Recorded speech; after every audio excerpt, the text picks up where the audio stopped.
Hi, Stacy here, talking clean eating, and in this case, clean desserts. I'm in the middle of crafting a gluten-free, dairy-free, sugar-free cheesecake, and I promise it really does taste good. I've tested this a few times. It's on my website. If you Google Stacy Morris cheesecake, you'll find several cheesecake recipes, including this.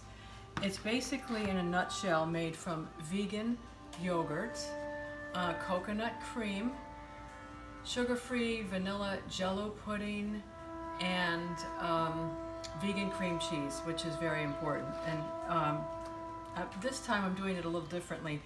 It's summer, blueberries are in season, so I've decided to take a page from my recipe that is homemade sugar-free cranberry sauce and make a homemade sugar-free blueberry sauce.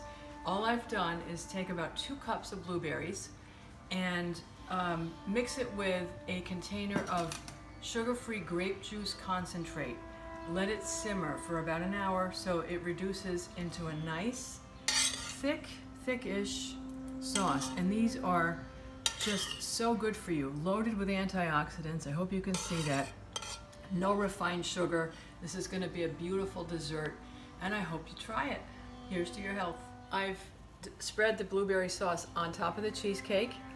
Look how gorgeous it is. Look how lush and sparkly and just colorful it is. It's going to chill for another hour or so, and then it's ready to eat. In this case, I didn't use a crust. I wanted to keep it light. But if you want to add a nut crust, check out my recipe online. But you know what? Healthy eating can be genuinely delicious. So here's to your health.